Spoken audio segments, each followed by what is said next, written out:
Hi everyone, welcome to Football-Oranje, your home of Dutch football. I'm Michael Statham, joined by Mike Bell. Both of us, of course, here to talk about Dutch football. The latest that's happening with Ajax. Let's have a moan about Ajax. The Dutch national team, the provisional squad that's coming up for the games in November. And just a bit of general chit-chat about the Eredivisie. We're long overdue. Ever since the Eredivisie season preview, we've not really delved into the league that much. So that's what this is all about this evening, or whatever time of day you're watching. If you enjoy the Football-Oranje podcast, maybe you missed a general podcast, do give us a like so we know that you enjoy them and you want more of them. And subscribe to Football-Oranje on YouTube, SoundCloud, wherever you're listening to podcasts. Maybe it's on Apple Podcasts or Google Podcasts. There's loads of places you can listen. Of course, you can watch us and see us on YouTube. But yeah, wherever you are, I hope you enjoy this podcast and you get some insight into your Dutch football lives. There has been so much made about Ajax, hasn't it, Mike? Like over the past three or so months. And I did put something out on Twitter, and it was interesting, the interest that it got outside again of the Netherlands. People outside of the Netherlands really care about Ajax and really want to know about them. And unlike most Dutch people inside the Netherlands, they love laughing at Ajax if they don't support them. But outside, there's a lot of compassion, I guess. There's a lot of people that care about where they've gotten to. How do you sit watching the destruction of Ajax? I think it's interesting. I think it's one of these things that you don't see very often. No. You see an Ajax, rooted to the bottom after 8 games now. I think that it comes with a caveat that it's not as bad as it looks, but it's still bad when you expect Ajax to be, challenging for the title, and they're probably not going to do that this season. I've seen some comments about them getting relegated and things like that, which is, that's never going to happen. And we'll probably talk about some reasons why it's not going to happen in a bit. But yeah, it's just been as interesting as been watching the dominance of PSV. It's also been interesting just to see the total demise of Ajax and the whole Mislintat, Stein, all the signings they brought in just being an absolute shambles. To where it is now, where you've got Van Schip coming in to the end of the season. They've got another person like Maduro coming in for a caretaker, and then he's just getting pushed back. And then you had Michael Reisiger coming out and saying that he should have got the job over a Heiting guy. It seems like from every angle, there's just these people giving their opinions. Rafael van der Vaart, Wesley Sneijder, everyone just wants to have an opinion on just Yeah. how bad it is at the moment. And you've got people like Louis van Gaal coming back. You've got Danny Blind coming back. There's so much that's going on at the club, and it just seems to need some calm. And there's just nothing at the moment that's bringing that calm. And the problem is they don't have anyone in the dressing room that's a leader. I think if you look at Steven Bergwijn and what happened after the game against PSV, it just shows that he's not fit. He's not fit to wear that captain's armband, I don't think. And it just proves that they just don't have very many choices other than him. Who do you turn to? Do you turn to Steven Berghuis, who is apparently the one that Stein pinpointed as one that he was trying to get rid of? Do you turn to somebody that's new, like Sutao, who's been an absolute joke of a defender since they brought him in? I mean, if you're going to turn to their best player, you're turning to a 17-year-old and Jarell Hato. So yeah, it's just there's so much going on and so much to discuss. This is a team that were the 2019 Champions League semi-finalists. Should have been in that final. And Erik ten Hag actually had some very good success for that club. Domestic dominance. Ten Hag left around 18 months ago now. The end of that season, wasn't it? In 2022. From there, I mean, it already starts to collapse a little bit. I feel like when Mark Overmars left, that for me was that first rung down the ladder. But actually, that's not the reason why Ajax bottom of the table. But it was that first step. And whilst Overmars stepped back and realised his mistakes he made at the club, Van der Sar having some issues in the club and then having poor health, that was another step. I don't think Klaas-Jan Huntelaar's been... what's he done? He's not being visible at all to media. So this is all the background team that are working above the manager. Huntelaar apparently has been burnt out now, so he's not even really working with the club at the moment. Not what's going on there. Manager-wise, it it makes Alfred Schroeder and Johnny Heitinga doesn't look so bad now, does it? But they did have another terrible summer of transfers, and I think there are a good clutch of managers that will probably be in the same situation as Maurice Stein was, probably giving up by the end of his time. He spoke about how he was going to be 24/7 Ajax manager. He was away on holiday, I think, wasn't he? He was in Spain or something when there was international break. Yeah, and that's, he was saying, like, it's normal for people to do that. But I think given the situation Ajax are in and the club that Ajax are, that surprised me that he would do that. Yeah, I think whilst I was up for Stein to begin with, and he had a lot of things against him. I was up for giving lots of time. I think, yeah, come the end, okay, you got me. I think Stein had to go. But John Van Sip coming in, poor fella's just lost his wife. I don't know how that can. We don't know him. We don't know how his mind's working on it all. But has he had enough time to process something like that, to come into this situation? There are players that don't want to be there. Several players did leave. So there's no real consistency in the squad. As I said, there's no leaders. Bergwijn, not suitable for that captain's armband. But there's nobody else. And there is talent there that was signed by Mislintat. But there's like individual players, not as if there was any thought given to this working as a team. What a shambles. Yeah, and he's obviously coming in, as you say, he's lost his wife, and some of the quotes today kind of make me want to root for him, because he's saying that it was his wife's wish. He talked about it before she died, how she was wanting him to take on a role at Ajax, and she was pushing him forward to to return to the club, and you're saying like how without her he might not have taken on any job at Ajax, because I think he was in running for a technical position before becoming a head coach. So when you read comments like that, you're like, he's Ajax through and through. He played for them for years, over 200 appearances. He's already been their interim manager, hasn't he? Yeah, youth coach, interim manager, assistant coach, young Ajax head coach. I mean, it would be a really nice story if he got him back to, challenging towards the top, turned everything around, everything's rosy by the end of the season. He prolongs his contract. Everything's looking good again because of he was brought in and the story that he has. But man, he's walking into an absolute, mess, for lack of a nicer word. But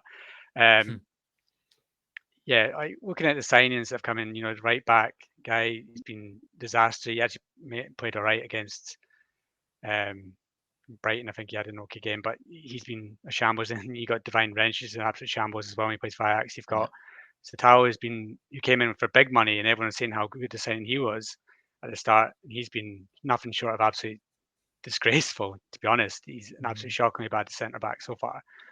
You've got up front, you've got Forbes. Everyone got excited about him, but he reminds me a bit of Conceição. Everyone got excited about him, and then nothing happened.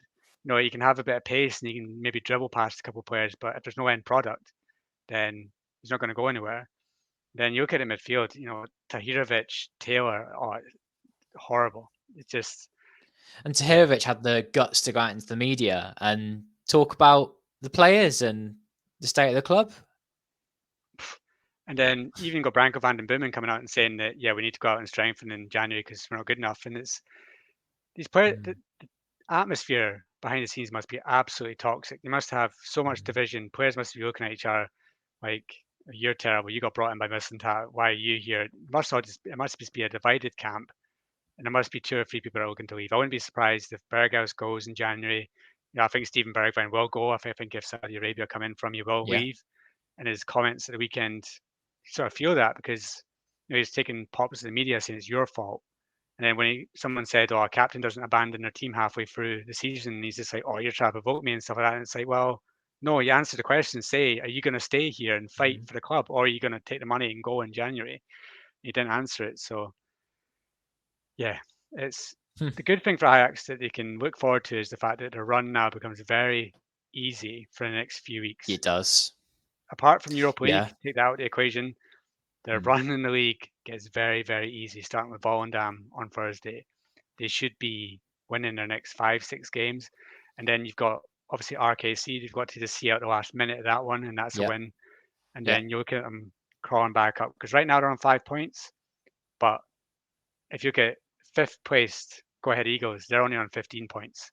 And Ajax have 2 games in hand. So if you start picking up all these wins that they're expected to bring in, they'll quickly get to that 5th spot, I think. I expect that too. I expect they'll be at least in the top half by Christmas, probably in 5th spot.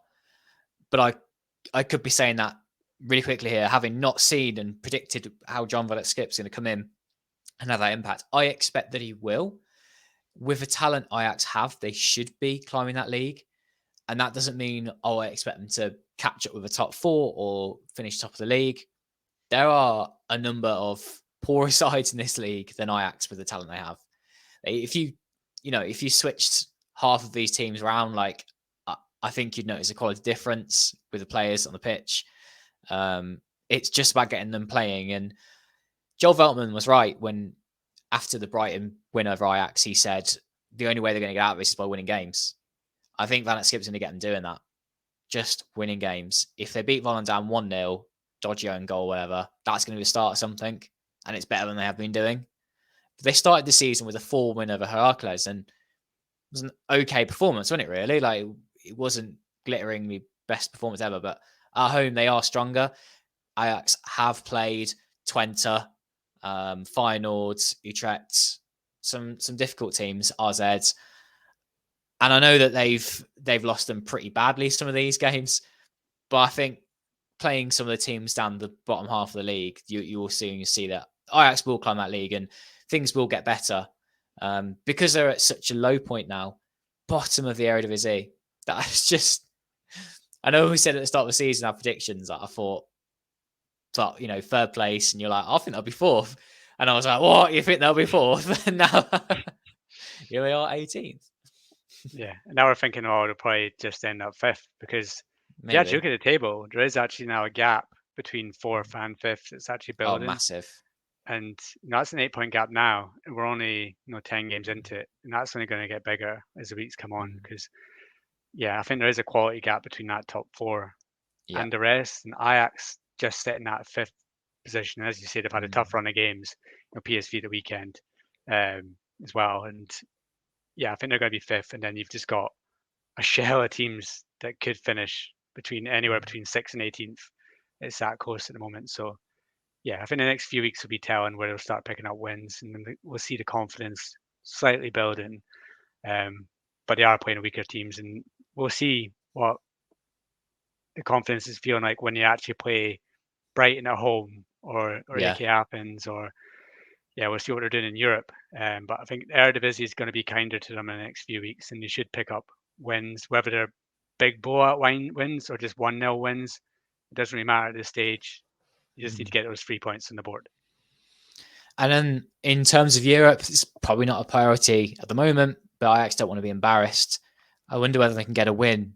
A win at home to Brighton, a win at home to AEK Athens. That's more likely the latter. And then finish 3rd in the group, Conference League. That's at least something to look forward to after Christmas. Or else it could be in another spiral of negativity if Ajax get knocked out of, say, that competition, getting knocked out of Europe, then they get knocked out of the cup, let's say, by Christmas as well. That negativity is not going to help. I think there will be some positivity though. And January, I don't think that signing players is there. If I were, I would not sign a player in January.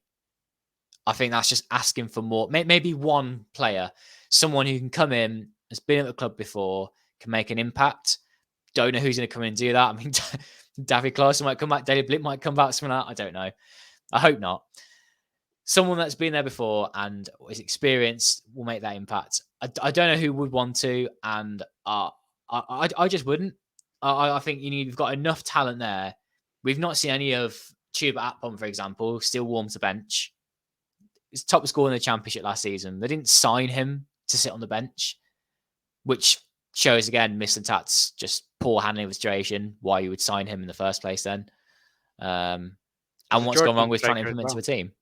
Yeah, there's a Georgian striker as well who scored 4 goals for his country in one game, and then comes back to Ajax and can't even get on the pitch. So, strange one. Yeah, so strange. And if it doesn't go well, what does this do to the players? Will there be where they will leave at some point. But if you're thinking ahead, things will change and get better, just not quite to the extent everyone thought. In terms of European space spots at the end of the season, Ajax would be targeting 5th. It would give them Conference League qualification. There will be 6 European places in the Eredivisie for next season. First, second being direct Champions League qualification, third being a qualifying Champions League place, fourth likely to be Europa League. It depends who wins a cup as well, all of this. But fifth and then the playoff winner between 6th and 9th probably get Conference League qualification. And Ajax have to target that. They have to be in Europe. Ajax not being in Europe is an unforeseen, unimaginable, unthinkable. So that's probably going to be their target, I think, for the rest of the season. Yeah, and I know you said about January not signing anyone, but I think if Bergwijn does go and they do get some money in, I think that they'll look to sign someone that's going to bring back some excitement. And he might be unattainable, but I wouldn't see why, because he's in the Championship, they wouldn't even try and go for a cheeky wee move for Somerville, because Somerville's the type of player that I know he has passed at Feyenoord, yeah. but look at Noah Lang. He's played for Ajax, played for Feyenoord, now he's at PSV. So, yeah, I think Somerville would be one that Ajax fans could really get behind, bring excitement, add something to the left wing they don't really have. Somerville and Forbes on the right, probably for the middle, would be quite exciting. And one player that I think if they're going to bring somebody back, Tahirovic right now isn't good enough at defensive midfield. If they want to bring somebody back, I think they could do an okay job for them for the rest of the season. And it isn't playing at his club. Jairo Riedewald of Crystal Palace would be an easy pickup for a few million. Come back from Crystal Palace, get his career back on track, and then shore up that defensive midfield role. And you can even drop into the centre back position as well. So if we're going to head to January, that's 2 players I would maybe target.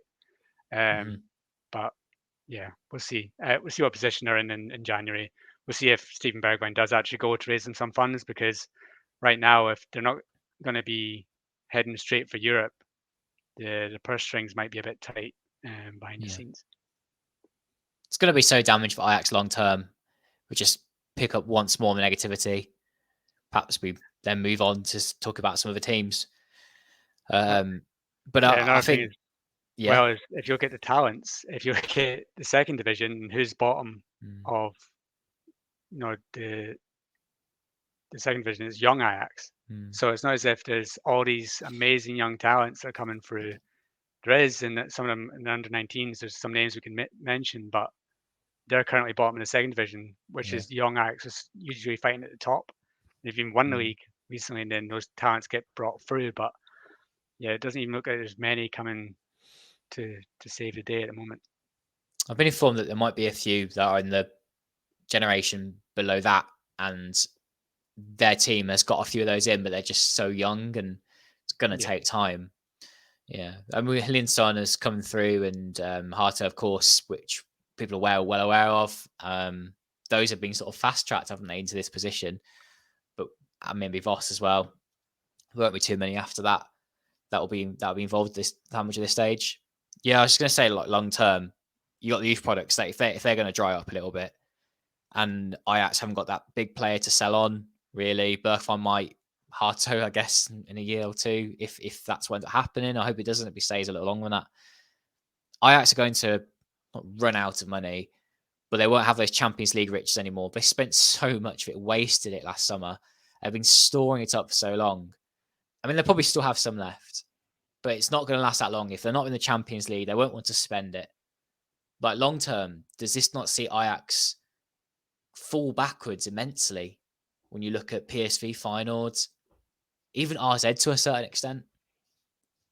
Yeah, I think if you look at PSV and Feyenoord, one thing you can say about PSV is they're a much more well-run club behind the scenes. Bringing back Marcel Brands has been a masterstroke. He's exactly what Ajax need, and they don't have somebody running the strings. Van Gaal there, Danny Blind, but Brands has been there before, done it.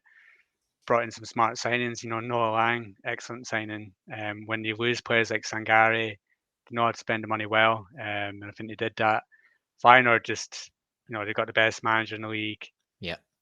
Brought in 2-3 players that got the best striker in the league. Their scouting's really good. They've got youth talents coming through left, right, and centre. Same with AZ. The only problem with AZ is right now is that the best youth talents aren't getting a shot. We can talk about that more later on. But yeah, I think that when you're looking at PSV and Feyenoord, the squads are just so much more deeper. The coaches are better, and they're better run off the field as well. So if they keep getting that Champions League money and they keep doing what they're doing with it now and investing it in players, Feyenoord could get 100 million for Jimenez. He's worth it. If Ajax are getting 100 million for Anthony, Feyenoord should be holding out for big bucks for Jimenez because he's probably the best striker they've had in a long time. And I think that all the big clubs will be battling for him next summer, I think. So we'll see where he goes. But yeah, I think that next 2-3 years, I think you're going to see PSV growing, Feyenoord growing, and then if Ajax don't have some sort of rebuild, they could get left behind. And there was years when Feyenoord were finishing 12th, 13th, and that year they got absolutely hammered by PSV. This might be the Ajax years to have a couple of dodgy years before they build again. Maybe give some of the youth products a chance, like the Missahoys, the Kalokas, the Vosses, bring them through, sell them on for big money, the Hatos, then rebuild that way like Feyenoord did. But yeah, it could be, if they don't turn this around, it could be 2-3 years in the wilderness, I think, for Ajax. Which would not be used to at all.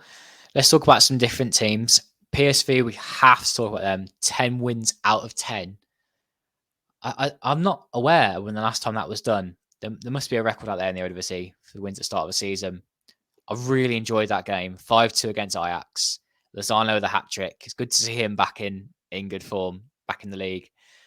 I was just so end-to-end, and I didn't expect Ajax to be winning at half-time. PSV came roaring back. Ajax did fall apart defensively, but PSV also just have some excellent attackers. Then I have that feeling in my chest of, well, why haven't they done well in Europe, really? Why haven't they been able to take strides in the Champions League? And it's got to be that Peter Bosz sets them up in defence. They don't look ready for that level when it comes to those games. But in the Eredivisie, they're really standing out. I know that the Eredivisie, it's not as strong as some of the teams you meet in the Champions League, blah, blah, blah. But still, they're just a different team when they have all the ball, can attack loads and loads. Probably because you don't have to see Romario do very much in defence when they're dominating games. Yeah, I think that the defence is the difference. I think that if they had a stronger defence, you'd see them doing a lot better in Champions League because in the Eredivisie, they can just steamroll teams. Yeah. And their attack will find a way to get through it, whether it's, Lozano, Noah Lang, Bakayoko doing something special, or just Luke de Jong doing what Luke de Jong does and heading in crosses when it's going against them. But when they come up against a stronger team who's actually going to attack, the defense gets found out. And, Romao was, I was looking at stats because I thought later on we might talk about our teams this season so far. So I went on who scored and I was like, okay, who have they got as the team this season so far? And Romao was in defense. And I'm like,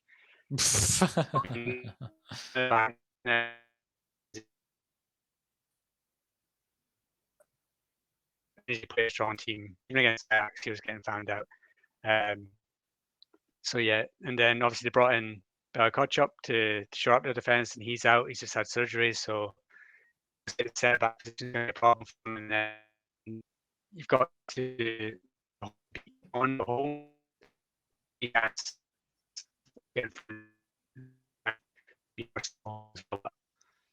Yeah, it's a shame because the way that they've been playing in Eredivisie, if they actually had some sort of defense, they would be flying high. And I think that group's such one that they'll look back on if you think about that group and be like, that's that group.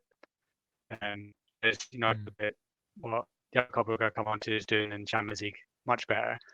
But yeah, I think that PSV right now, I think that Europa League might be their level. Yeah, just performing just makes you wish that they could just have found out winning. Yeah, I wish they took a leaf out of Feyenoord's book with how to play those games, those huge high stakes games. When I've seen Feyenoord in the Champions League, it makes me assured that my prediction for Feyenoord to retain their league title, even though they're 7 points behind PSV at the moment, going to stick with it. They just look, an absolute animal in the Champions League. When it comes down to it, I think Feyenoord will win those games. PSV are due to drop points. I'm sure of it soon. I'll eat my words, so I'll happily be proven wrong. But I just think Arne Slot has got that right. He's got the balance right, when to attack, when to defend. He's got the players to do it as well. I do think they have the best defense in the league still, without doubt. And Jimenez is unreal. Like, when was the last time we had a striker that good in the Eredivisie? We had some people before bang the goals in, but we've not had anyone who seems quite as all-round good as him. Am I forgetting anyone? I mean, Allaire was up there in recent years, but the only one I still, really not liked, as good as Jimenez. the only one I really liked was Graziano Pella, and I'll have a soft spot for Graziano Pella for what he did at Feyenoord. But yeah, since then, you obviously had Van Persie come back, and you could take out Dirk Kuyt as well, because obviously they're great strikers, but they're coming back towards the end of their career. But someone building their name in the Eredivisie, yeah, I don't think there's been many as good as Jimenez, and I think that he's the one that could go on to do real big things in other leagues. Like, sometimes come through it, say Vitesse, like Openda. Openda looks like he's on his way to the top at RB Leipzig, and then as a Newcastle fan, I love Alexander Isak, and then you forget that he played for Willem II for a couple of years. And he came through the Eredivisie, but I loved him. At the top of the Eredivisie, out and out goal scorer, I think there's not been many that are better than Jimenez. Let's talk about RZ whilst at the top of the end of the league. They were absolutely thrashed by Villa the other day, and they're still at that end of the league. But them and Twente look like they're able to make this runaway top four. Are they going to be able to stick with it at the title race? Or is maybe my gut feeling the same as yours, that they will just fall into third and fourth, and PSV in final will be that two at the top in a few months' time? Yeah, for me, I like Twente, but I think that they'll come up and they'll get a few defeats here and there. But AZ, it's so up and down for me with AZ, because sometimes I'm like, oh, they're great. And I'm like, oh, Pascal Jansen's a really good coach. And then the loss against Villa, and then what's going to be a loss against NAC, which will get finished at a later date because of what happened to Bas Dost. But just looking at those two games, and I'm like, you just want to kind of shake Pascal Jansen and be like, do something different. Like, use some different players. Like, you have a squad. Like, you have the best young talents in the whole of the Netherlands at your disposal. Who do you think should be playing them? It's hard. I know it's hard because they have about 50 wingers, and they brought in Sadiq and they brought in Van Bommel. But, to constantly bring on Jens Odgaard, and you just see him doing absolutely nothing on the pitch time and time again. And then you've got somebody that's playing for under 21, scoring week in, week out. Jaden Adai lights up the pitch anytime he plays it. He's got such dribbling skills. He's got goal scoring ability. I think he's better than Van Broderode is at the moment. I think he's better than Odgaard is. I think he's better than Lado. I think he's better than Van Bommel. I think he's better than them all. And he's just not getting a chance. He's sitting with young AZ at the moment. I think he's got more potential than any of them. But other than that, Martins Indy came on as a substitute. He's coming back to fitness, but he played a lot better. I want to see more Thiago Dantas. Yeah, and he seems to pick the same starting 11 every single week in, week out. Sticks to it, and then brings in a couple of players here and there. I don't think Sven Meijens is having a great time at the moment. No. He looks so out of his depth against Villa. Yeah. Danny De Witt as well. It just seems like it's the same people over and over again that just are not top of the Eredivisie level. They're about 4th, 5th place level, like Danny De Witt. He's never going to go off to be a superstar, but these are the players that are holding back some of the best talents in the Netherlands, because you're just going to pick them and pick them and pick them until they leave.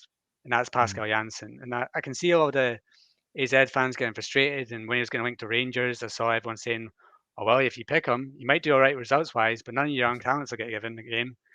And he started it. He started giving Meerdink a chance last year. He started giving Van Broderode, but then it's gone back to just established players again. And Yeah. I think long-term, the club will suffer. I think that right now, Pavlidis is doing a great job for them, but when he leaves, are they going to go and sign someone? Because who's going to replace him? Odegaard? No. And then you've not given Meerdink any chances this season. So who have they got? No one. So yeah, I think he's just a frustrating coach. He gets Exactly. results, It's but frustrating, isn't it? yeah, it's just Yeah. he's not that next level. He's not on a slot. He's not a Ten Hag. It just seems to be one of his coaches that is going to do okay at AZ. He's going to get a move somewhere because someone will give him a chance, and then I don't think he'll live up to it when he goes somewhere else. I think if he went to Yeah. Rangers, he would have failed. Whilst we're on this topic, I was at the Villa game. It was great. Great match of watching. I guess Villa absolutely thrash RZ. I'm also a Villa fan. I did then speak with Pascal Janssen. If you enjoy our content, I do recommend just go and watch that on our YouTube channel with the interview with Pascal Janssen. He always seems confident in himself, but never. He doesn't. I don't know why he has this bit of arrogance about him. Almost, I'd say. I don't know why. I mean, he's done well for himself. He's done well with RZ. They've had a good start to the season. Their first loss will be against NEC. But he's not really kicked on, and he's not got the kicked on his team either. I think they've been able to beat some teams that are low down the league, and that's great. They've sometimes lost or drew those games last season, but we saw that against NEC that did happen. They couldn't handle the European commitment as well. Isaac will drop some results. They will finish probably third or fourth this season. And that will be them again. They're not able to go that step further. Arsenal fans might be happy with that kind of level. But I think that's a waste opportunity. That's why we're a bit frustrated with it, because Janssen could do more with this squad. Yeah, I think that you want to see somebody challenging it, and like I think everyone's got a soft spot. I've definitely got a soft spot for AZ, for the teams that they've had in recent years, and the COVID year where they got so close and it got taken away from them, and they have the ability to challenge. I just don't think that Janssen's getting the best out of the players he's got. I don't think he's getting the best out of the academy, which don't forget won UEFA Youth League last year, and when you win a tournament like that, you expect to see some of the players make a step up and then make an impact. But none of them are getting a chance. None of them even getting on the bench to make a chance. So, yeah, that's going to be frustrating for the club, because these are the players that are going to get brought through and get sold for big money. There's no one starting in that AZ starting lineup that's going to get any more. Pavlidis exception. I don't think anyone else that you can name in that starting 11 would leave the club for more than 10 million. No, that's totally fair. They weren't going to make that money to buy the next player. It would just probably go into like a youth academy, which isn't therefore being used that much. Baffling situation. Something will give there. Janssen may leave at some point, and then who comes in who can make the most of it. We did ask some questions on Twitter or X, whatever you want to call it, and I thought this would be a good chance to bring some of them, Mike. So someone asked here on Twitter. This was really old school. This is what we used to do. Questions on Twitter. Vlad Alexov, and then I'd butcher their Twitter handle, and then I'd ask the question: team of the season so far could be fun. Yeah, it could be, couldn't it? It's early days, quarter of the season done, and there've got to be some obvious ones there, haven't there? Jimenez, Bakayoko, I would say. Don't know if they'll go Noah Lang because he's been a little bit injured, but he has been good. I'm just plucking names out of thin air, whereas I know you've actually sat down and written this out, Mike, in preparation. Obviously, no one at AJAX really gets in, do they? And then I said Pavlidis, go with two strikers up front. They've been unreal, scoring the amount of goals they have. I wonder who you've gone for after that. Probably a few players from finals defence. Maybe someone out of PSV's midfield. No, you wouldn't go for Veerman or Schouten, would you? Not this season so far. Oh, no, he's giving the eyebrow. Maybe he's gone for Veerman. PSV fans aren't happy with him, by the way, if you've gone with him. Yeah, but I like him, so he's in my team. It's your team. You do, Yeah, you it's do my you. team. Yeah, I think the goalkeeper picks himself. I think we all Nikolai has been the best goalkeeper in Yeah, he Eredivisie this has. season, by far. I thought right back was quite tough. I'm going with Sugawara, just to go Yeah, with an no, yeah, interest. it's been good. He's been Yeah. steady. I don't think there's been anyone that's been outstanding because I've got Gertrude at centre back, along with went for Proper of 20. I think he's having Yeah, another steady season. absolutely. Hartman's left back. I think we can all agree we all have Hartman. For he's in Feyenoord and for Netherlands. And then midfield, I've gone for Veerman. I've gone for the Renaissance man, which is Calvin Stengs. Fair enough. In there as well. I think I like what he's doing. I like how he's playing. I think you could pick any. Feyenoord fans might say they prefer to have Matsuifa in there for how he's playing. Some people might say Quentin Timber because quite a lot of people are impressed with him recently. But I think Stengs is the pick for me. And then defensive midfield for me was tough. But apart from the weekend, I think Jordy Classie's had a good season so Yeah, he far. has. So I popped him in there. And then front three was Jimenez is obvious. You're going to have him for the middle. And then for the right wing, I put Pavlidis, but I easily could have put Bakayoko in there. I think it's a switch between the two. And then I have put Noah Lang on the left as well. I think that, as I said before, outside of the top four, apart from Nikolai, there's not very much quality. And there's not really anyone that's really shown that much for any of the clubs that are there. So, yeah, I think that the team sort of picks itself from them. And that's sort of the best I could come up with at the moment. It might change by end of the season. There might be a few more in there.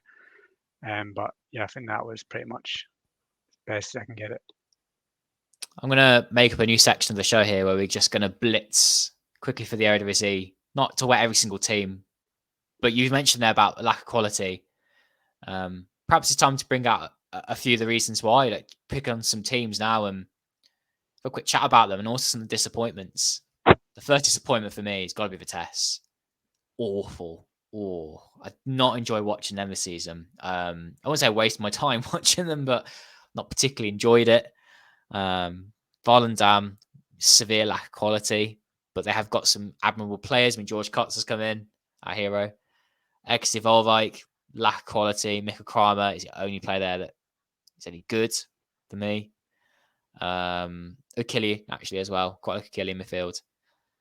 Almeida, I think they've had some valiant results where they've really tried their hardest to get a point or 3 points. But again, lack of quality. Fortuna Sittard, frustrating. Alan Halilovic sums them up totally. Bit of magic, largely frustrating. The fact that Pek Zwolle are top half of the table says it all because they've come up and done okay. Heracles as well. But I think they've just been set up well by some decent coaches. I think Excelsior dropped down the table. And then you say, who's going to finish 5th and 6th this season? And I think it's those two teams that are there now, and it's Go Ahead Eagles and Sparta Rotterdam. I think Sparta do have some good players still. I lie. Lauritsen, Kitolano, and then Go Ahead Eagles. They just do so well at home. They win so many games there. I think I can't remember the last time they lost there, but it's been at least 6 months. Might have been longer. So they've had a really good run. Keep clean sheets there too. But I could talk more about disappointments, I feel like, for the rest of the league than positives. You didn't even mention Utrecht. They're second bottom. So, yeah. Apart from that win against Ajax, it's been a disaster for them. And yeah, you mentioned. I think they'll be all right, though, Utrecht. Oh, they got Ron Jan, so I think they'll climb do up. something good. Yeah, they're not going to finish bottom. But yeah, I think that the problem with the league as a whole is, I don't know about you, but apart from Jimenez and Pavlidis, and maybe you take out the top four because top four have got some decent strikers, but apart from that, it seems like everyone's just struggling for goals. Vitesse can't put the ball in the back of the net. Utrecht can't put the ball in the back of the net. Brian Brobby needs about 19 chances to put the ball in the back of the net for Ajax. Fortuna, they brought in Kai Seahouse, who scored about 5 goals in his career.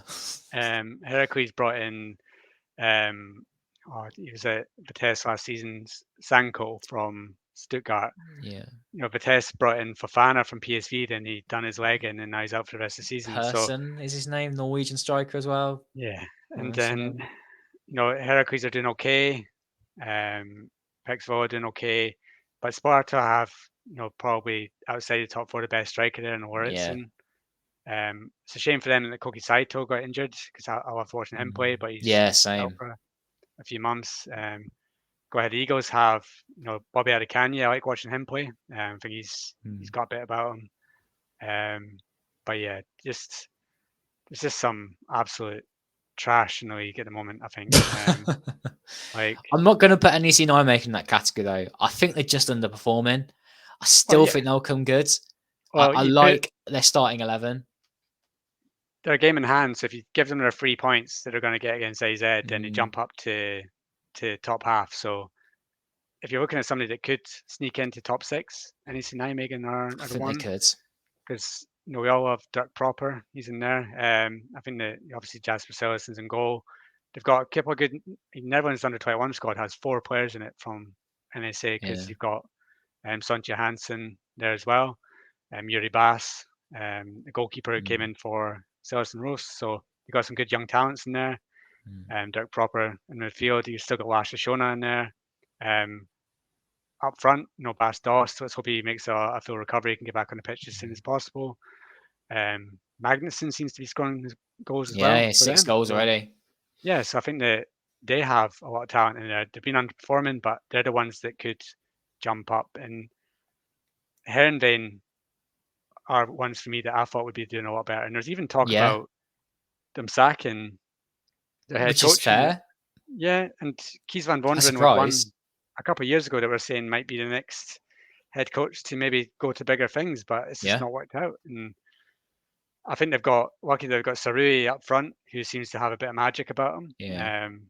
And he seems to be carrying them at the moment because other than that, they don't have much about them. And yeah, they're 10th at the moment, which is lucky that the other teams in the league seem to just drop points to not allow them to be 10th because they're only a couple of wins away from being top 6. So at the moment, you look at anyone from 5th below and you just go, 2 wins and they could be switching positions. The ones that are 5th could be then 16th, and then it's just going to be like that to the end of the season. I think anybody can beat anybody, and it's quite exciting for the league. It's unpredictable, but it also means that there's a lack of quality in some of these teams as well.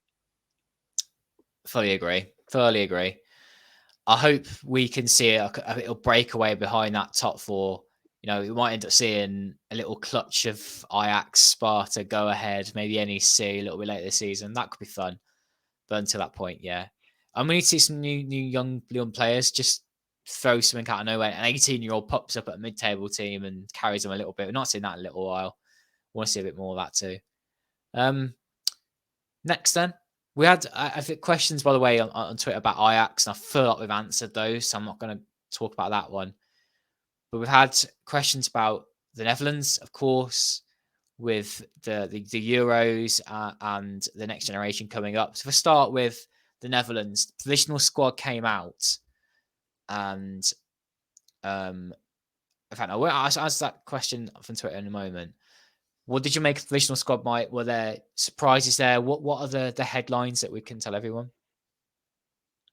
I think the headlines were there was no headlines really. Yeah, well, that too. I think the fact that there's a lot of injuries means that there's a lot of players missing there that should have been in there. Like Cody Gakpo made his return to playing, and then he's not in the provisional squad. And you're just what's going on? Like, come on, Kim, like you're going to pick him if he's back to fitness. So, and then there's a few more that we're just waiting to see what happens with them in the next couple of weeks, because I think that Frankie de Jong is going to miss the next games, according to reports in Spain. I think he's out for another month. Yeah. There's still some uncertainty around Noah Lang. How fit is he? He seems to be out for a couple of weeks. Is he going to be back in time? And then there's a few more missing there. And then the only one that got added that we went, oh, that's good, is Jerry Shooten for doing well for PSV. He's been added in there. I think if you're looking at big absentees, you're looking at Ryan Gravenberg, who I think if you look at Liverpool fans are going absolutely mental about how good he is. But there seems to be one rule for him and then one rule for other players in everyone's squad. So it seems a bit of a strange one. And I don't know if you saw Michael Reiser's comments the weekend about why he's not in under 21 squad, but yeah, it seems a bit strange to me.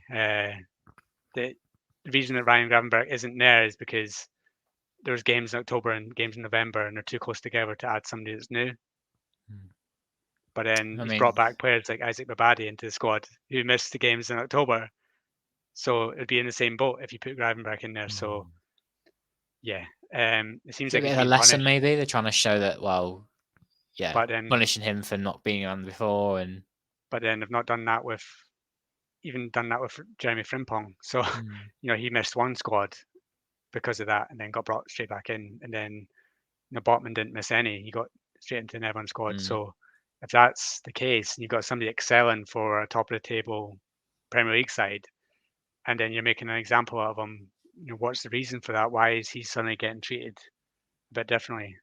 Especially when he's in a position that if you take out Frankie de Jong, you need someone in there that's going to grab the game by the horns, and you've got somebody like Gravenberch who, maybe apart from Frankie de Jong, is one of the best dribblers that Netherlands have, along with Reinders. So it's a bit strange for him not to be in there.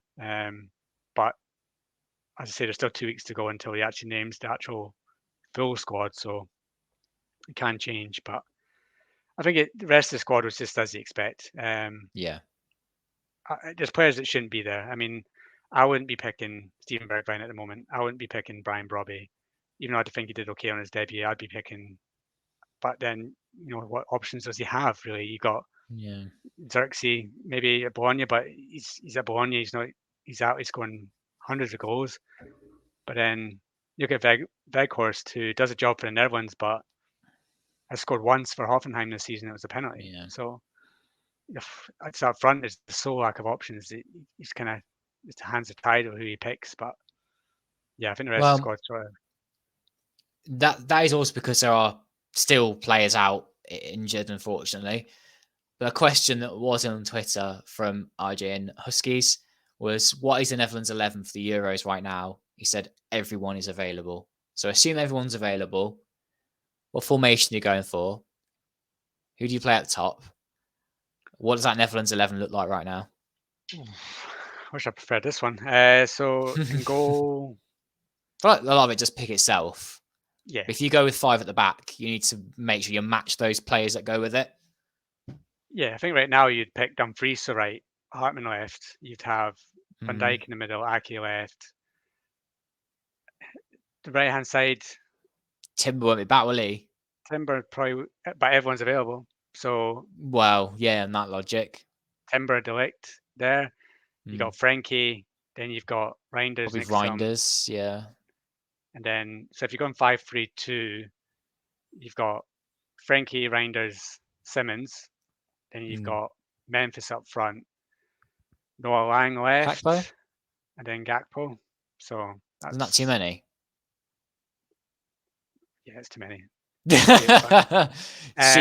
didn't pick a goalkeeper, so he could go with that, but that would be a bit. Just put Van Dijk in goals. So super keeper. Yeah, so you got up front, you got Memphis and Gakpo. Noah Lang as an impact sub up front. Exactly. And then in goal, Bilo? Well, yeah, I think Bilo or Verbruggen. I think that what he did in his first couple of games for Netherlands, I think, showed quality. Good with the ball at his feet. I think he can hold down that jersey if he does well for Brighton. But as you said before in another podcast, Brighton seem to have some sort of weird keeper rotation where Steele plays one game, Verbruggen plays another one, so it's hard to get Rhythm in there. But if Verbruggen can get that in Netherlands, then why not? And I think that Bilo has come back. I kind of need to see what he's going to do between now and the end of the season, because I think Velen is a bit unlucky to be dropped, to be honest, because the way he was playing, and then Bilo comes back and you can't see he had that great a game against 20 at the weekend. So yeah, I think that jury's out on what form he's bringing. So I think the goalkeeping squad would be Bio, Verbruggen, Olai at the moment for me. Yeah. And Flecken just missing out. So, yeah. Okay. And we had a question to do with the young players coming through. Aiden Tita says, can you guys please speak about the next generation coming up, under 17s, under 19s, with how strong they are and how that can shape Adania for the future? Classic question. Love getting asked it, but we've been asked it for years. Who are the latest players coming up? Yeah. So I think that it's been said a few times in the past about golden generations, and I don't want to hype them up too much, but the current under 19 squad is probably the best squad of talents that I've seen come through in a long time. I'll just rattle off some of the names that are currently under 19 or can play for under 19s. So you've got Joel Hato, you've got Jason Van Duyn, the PSV striker, you've got Julian Rijkoff, the Borussia Dortmund striker, you've got Lambo, the Feyenoord midfielder, you've got Missahoy, the Ajax one, you've got Jaden Sorey, the Feyenoord winger, who's been unlucky not to make his debut so far, I think.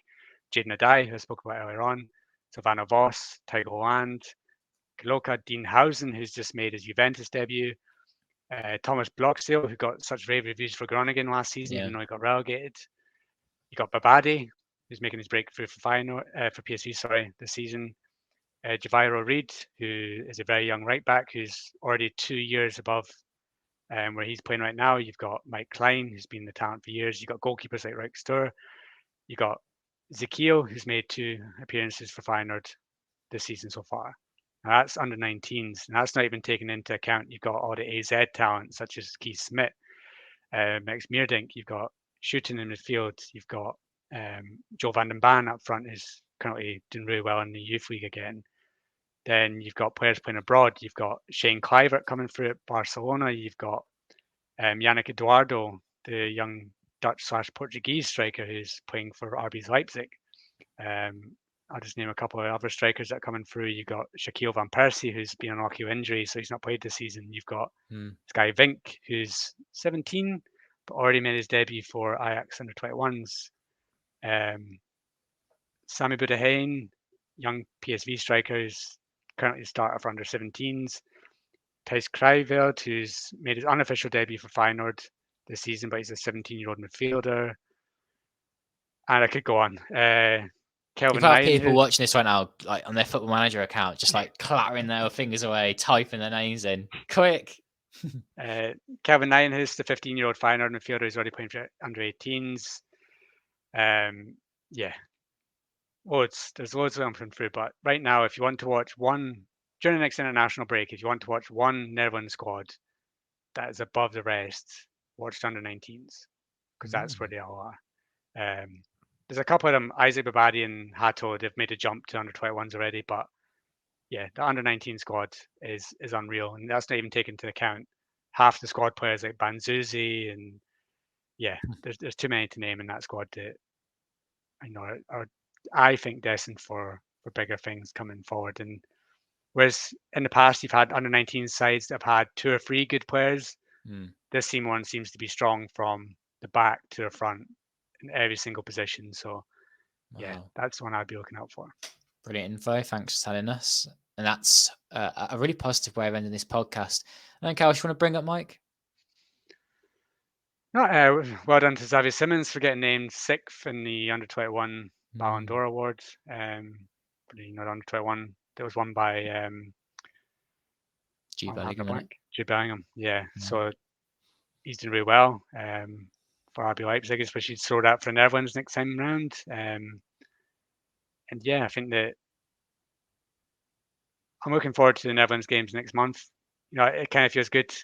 I know we just talked about Netherlands in the podcast about how they're beating Greece and it wasn't that great. But now that it's over, it's kind of like you can look forward to the next 2 games knowing that there's not really much pressure on them and going, well, we're through, so we can just enjoy these 2 games. So I'm looking forward to them.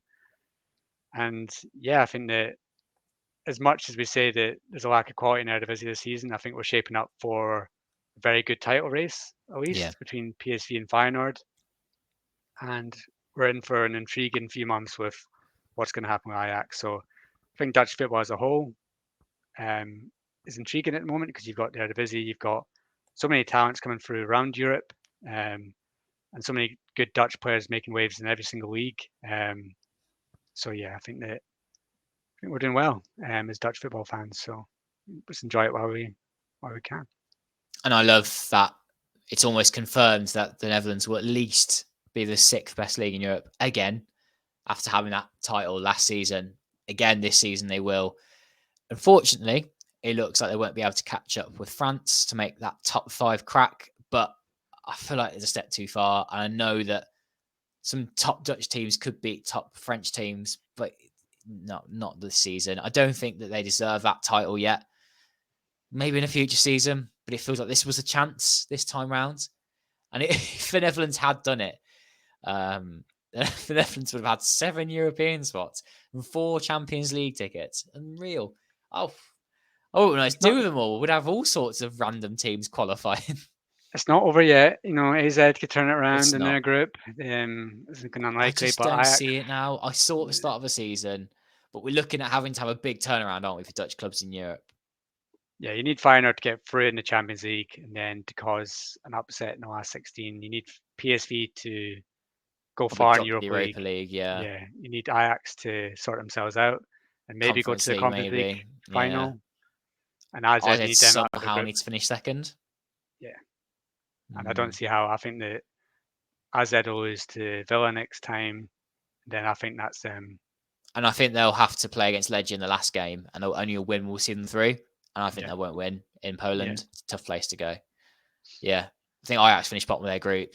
I think PSV probably will finish third in their group. And if they do, I don't know how far they'll go because they'll play anyone decent and their defense isn't good enough. And I think Feyenoord to do really well. But at some point, they're going to meet a Bayern Munich or Man City, and that will be it. Yeah. You need to look at PSV getting past January, and then in January, maybe bringing in a centre-back. But yeah.